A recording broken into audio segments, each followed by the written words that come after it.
México, infierno bajo tierra, fosas clandestinas, desapariciones y el horror que no termina. En los últimos 3 quinquenios, México ha sido escenario de hallazgos aterradores que evidencian la magnitud de la violencia que azota al país. Desde la guerra entre cárteles hasta las desapariciones forzadas cometidas por fuerzas del Estado, las fosas clandestinas y los centros de tortura han pasado de ser casos aislados a una realidad escalofriante.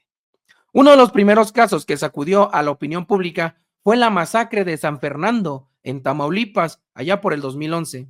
Ahí las autoridades descubrieron más de 193 cuerpos en fosas clandestinas. De acuerdo con las investigaciones, el cártel de los Zetas secuestraba autobuses de pasajeros, obligaba a los hombres a pelear a muerte y posteriormente ejecutaba a los sobrevivientes. Un año antes, en la misma región, 72 migrantes fueron asesinados en circunstancias similares, lo que dejó en evidencia la brutalidad con la que operaban los grupos criminales en la zona. Otro de los hallazgos más impactantes ocurrió en Veracruz, donde fueron descubiertas las fosas clandestinas más grandes, fíjense, más grandes de América Latina. Entre el 2012 y el 2016, bajo la administración del exgobernador Javier Duarte, más de 600 cuerpos fueron enterrados en colinas de Santa Fe y el Arbolillo, sitios utilizados presuntamente para la desaparición de personas por parte del crimen organizado y fuerzas del Estado. Organismos internacionales han señalado que estos actos pueden considerarse crímenes de lesa humanidad debido a la posible participación de agentes gubernamentales en la comisión de desapariciones forzadas. Y finalmente, en el 2016, en Tetelcingo, Morelos, la Fiscalía General del Estado fue señalada por haber inhumado sin protocolo al menos a 117 cuerpos en fosas clandestinas. El hallazgo despertó indignación, pues las investigaciones revelaron que muchos de los cuerpos presentaban signos de tortura, lo que despertó sospechas de posibles ejecuciones extrajudiciales y encubrimientos por parte de las autoridades. Y llegamos al tema más doloroso. La violencia en el Bajío también dejó su rastro de muerte. En Salvatierra, Guanajuato, en 2020, fueron descubiertos 79 cuerpos en fosas clandestinas. La zona era un punto de enfrentamiento entre el cártel Jalisco Nueva Generación y el cártel de Santa Rosa de Lima, lo que provocó una ola de desapariciones en el estado Guanajuato.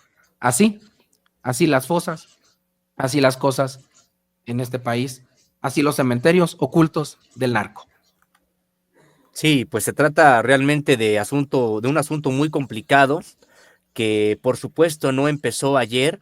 A mí me gustaría citar este caso de San Fernando, digamos, como uno de los primeros hallazgos así de cementerios prácticamente masivos como centros de exterminio, porque también eso lo son, y que en el asunto de San Fernando pues tenía la característica de que principalmente a los que se exterminaba eran a migrantes que eran interceptados por integrantes del crimen organizado, obligados a trabajos forzados, prácticamente en esclavitud, o también aceptar procesos de entrenamiento para reclutarlos y hacerlos parte de sus filas. Entonces, de manera muy desafortunada, tendríamos que señalar que este caso, por supuesto, no es el único, no es el primero.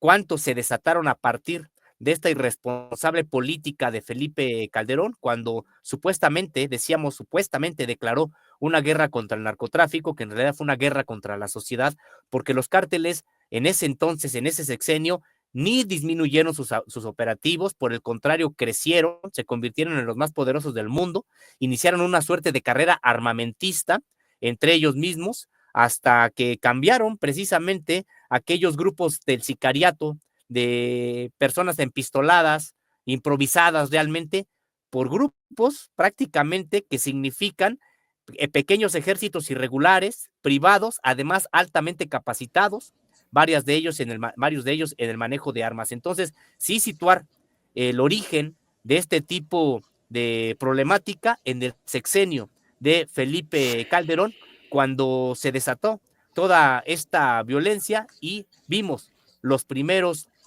centros de exterminio como este que hoy, por supuesto, nos sigue horrorizando, como en este caso de Jalisco. Y es que es eso, es el horror, ¿no? De literalmente lo que se está viviendo en el país y que, como bien menciona Sósimo, y lo fecha precisamente a partir del sexenio de Felipe Calderón, que se desata toda esta ola de violencia en el país por su absurda y ridícula guerra contra el narco, que en realidad nunca fue guerra. Pero bueno, esa absurda declaratoria del entonces presidente Felipe Calderón, de ahí se desata toda esta ola violenta y el horror a lo largo y ancho del país. Y desgraciadamente el asunto de Jalisco no es lo último ni lo más reciente. Apenas ayer en Reynosa, Tamaulipas, se da a conocer que se halla un campo de exterminio del crimen organizado localizado en esta ciudad fronteriza allá en Tamaulipas, en un rancho ubicado a unos, bueno, ahí dentro de Reynosa, integrantes de grupos colectivos de buscadoras, aseguraron ayer que encontraron un terreno con al menos 14 sitios donde hay restos óseos humanos, algunos de ellos calcinados.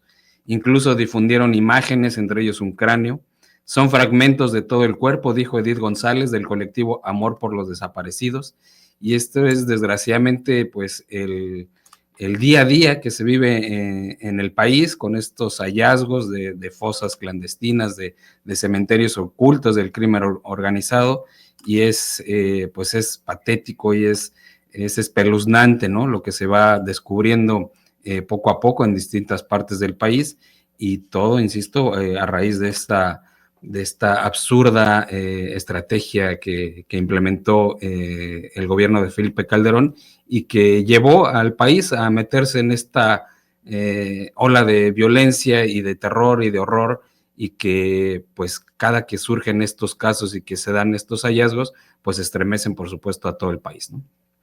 Sí, y el caso no nada más es el de Teuchitlán, digo, este es el que ahorita sonó bastante, ¿no?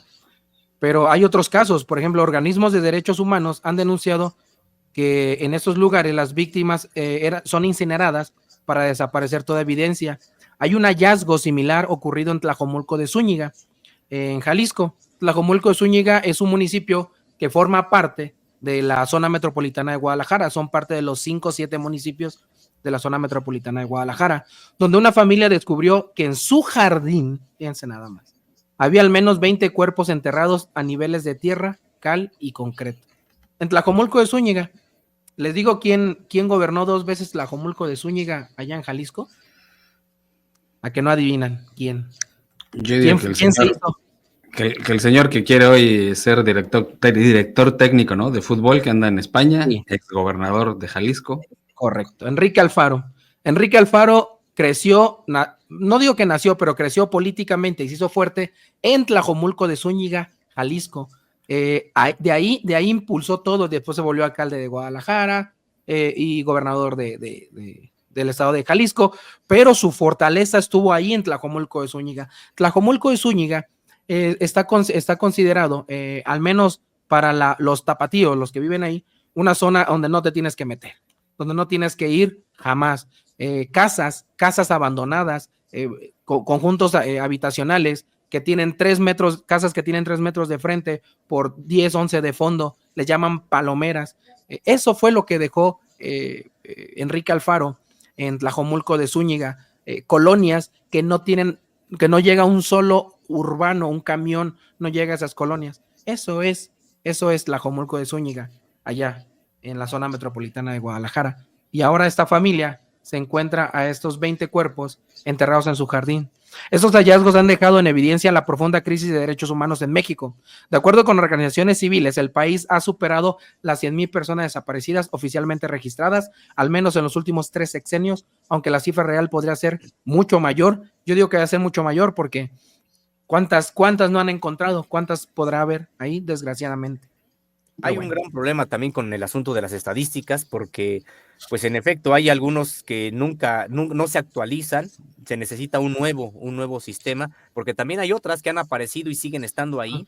Es decir, hay que replantearse cómo se lleva a cabo este Registro Nacional de Personas Desaparecidas, pero aquí el asunto es que, ¿qué pasó como país como para que tengamos esta, pues esta suerte de una gran fosa clandestina en todo el territorio nacional. Ha ocurrido en Chiapas, ha ocurrido en Jalisco, ha ocurrido en Guanajuato, ha ocurrido en Nuevo León, ha ocurrido también en Tamaulipas, ha ocurrido en Sinaloa, ha ocurrido en Baja California. Es decir, pues se trata de una geografía, decíamos, del terror en México, que dan cuenta de la manera en que han estado pues, estas organizaciones criminales.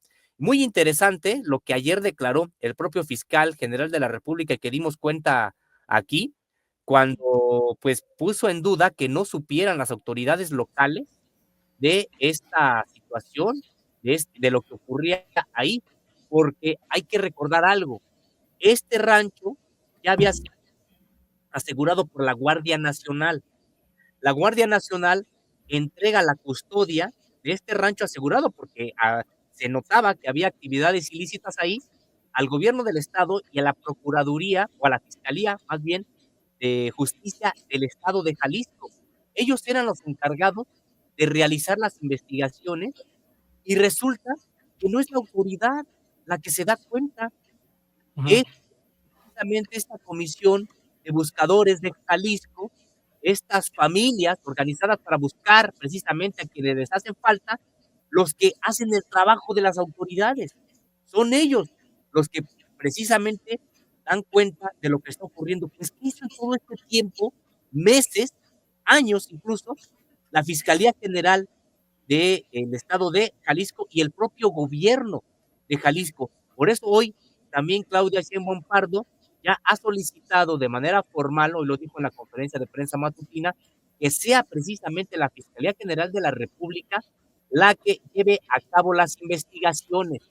Ayer el fiscal había dicho que no solicitarían la atracción del caso, que sí haría una investigación importante de la historia del lugar, pero antes de asumir el caso ya como tal, se haría esta investigación, pero hoy la presidenta de la República le solicita que lo haga por la gravedad de lo que se está viviendo y porque ha quedado claro que las propias autoridades a algún nivel en el estado de Jalisco estaban involucradas. Y nosotros lo adelantábamos el día de ayer, decíamos, la Fiscalía General de la República tendrá que atraerlo finalmente, ya sea porque encuentre que hubo negligencia en las autoridades locales o que se habían cometido delitos federales. Pues no podía ocurrir de otra manera. Ya hoy se anuncia que será precisamente la Fiscalía General de la República la que realice las investigaciones.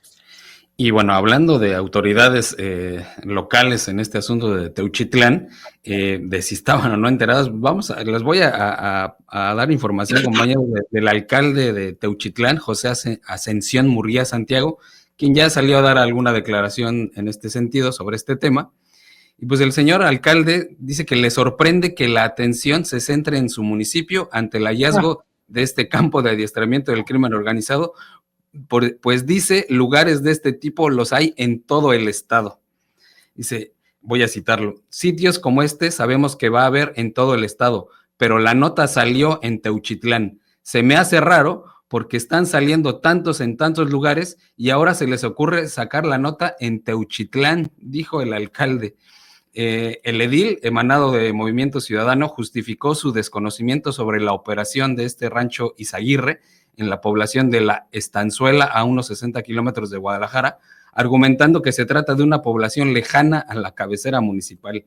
Y vuelvo a citarlo, la verdad no se sabía, es una localidad muy fuera de la cabecera municipal y de la delegación, está muy retirada, entonces no nos dimos cuenta de lo que estaba pasando. Es de ahí el del hallazgo del narcorrancho, donde empezamos a darnos cuenta que fue más o menos como el 3 de octubre, donde nos empezamos a dar cuenta de lo que estaba pasando por medio de la Fiscalía del Estado. Yo creo que la Fiscalía del Estado ha hecho su trabajo correspondiente hasta el momento de encontrar el lugar. Yo creo que es empezar desde ahí, preguntar primero qué es lo que se ha hecho y desde el informe que se les entregue a la Fiscalía del Estado, yo creo que de ahí se puede partir. Pero bueno, este tipo, el alcalde, dice que le sorprende que la nota haya salido de ahí, de su municipio, porque hay tantos lugares en el estado que cómo es posible que se le hace raro que la nota se haya centrado en Teuchitlán. y luego dice que no se enteró porque estaba muy alejado de la cabecera municipal, pues entonces que solo se concentra en un rango de 5 kilómetros cuadrados y ya lo demás no le importa de su municipio. Es ridículo lo que sale a declarar este alcalde. Es No, hombre, injustificable, perdón, estimado Robert, es injustificable las palabras de este alcalde, porque además, veamos, busca también hacer equipo con la Fiscalía del Estado, diciendo que ya la Fiscalía sí, a su parecer ha hecho su trabajo al ubicarlo. A ver, lo ubicó en su momento la Guardia Nacional, y la Guardia Nacional se lo entregó precisamente porque así tenía que ser las investigaciones a la Fiscalía del Estado, en lo que se averiguaba si había delitos federales que se hubieran cometido o no. Entonces, ¿cuánto tiempo lo tuvo ahí la Fiscalía de Justicia del Estado de Jalisco y nunca se informó ni se dijo nada?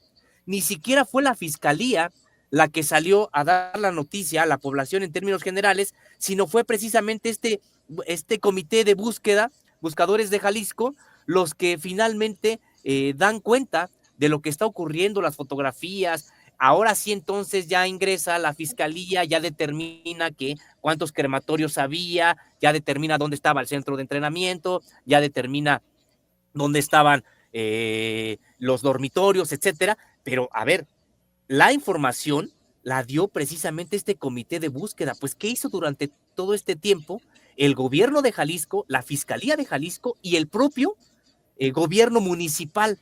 Pues lo vemos, es voltear hacia otro lado, que más que voltear hacia otro lado, estamos hablando de un posible encubrimiento. Sí, no, si quiere este alcalde, nos podemos hablar de, no sé, de Zimbabue o de, no sé, de lo que él diga, no menos de Teuchitlán. Pero es que o sea, es lejos de la irresponsabilidad y de la bajeza, es de una falta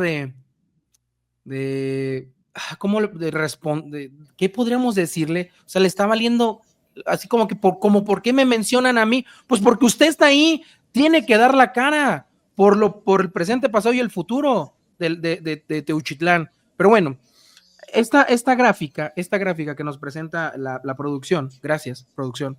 Fíjense, me pareció bastante interesante. Es total de fosas clandestinas registradas por estado entre el 2009 y el 2014. Fíjense quién tiene la mayor cantidad de fosas clandestinas. 59 en Guerrero, 53 en Jalisco, 53 en Jalisco. Y de ahí le sigue Chihuahua, Coahuila y Tamaulipas. Así están las cosas con las fosas clandestinas registradas hasta el 2014. No, Solo hasta el 2014. Por eso, y que podemos ver, sí, exactamente, solo hasta 2014. Las que se han seguido sumando, no necesariamente porque daten de ese periodo o posterior, sino se han ido encontrando. Entonces, ¿cuántas otras fosas incluso también falta por descubrir? Pues es que habría que recordar, a ver, el sexenio de Felipe Calderón se saldó con más de 300,000 muertos y más de 300,000 desaparecidos.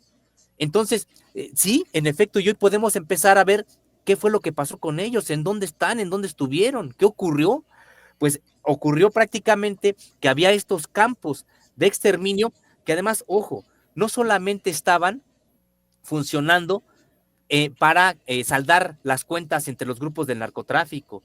¿Cuántas otras personas que pudieron haber sido luchadores sociales, luchadores ambientalistas, luchadores en contra de una minera, estudiantes, defensores de derechos humanos, pues no fueron a parar a estos centros de exterminio, como ya comentábamos el caso de San Fernando? O sea, imaginemos, ni siquiera eran integrantes de la delincuencia organizada, que de suyo ya fuera condenable cualquier tipo de acción en contra de las personas, independientemente de lo que se dediquen, pero en este caso estamos hablando de migrantes, y ese migrante, que otra vez, un migrante el que da la voz de alerta porque sobrevive, porque cuando les rafaguean y creen que ya está muerto, él se queda ahí prácticamente a pasar toda la noche y gran parte del día siguiente.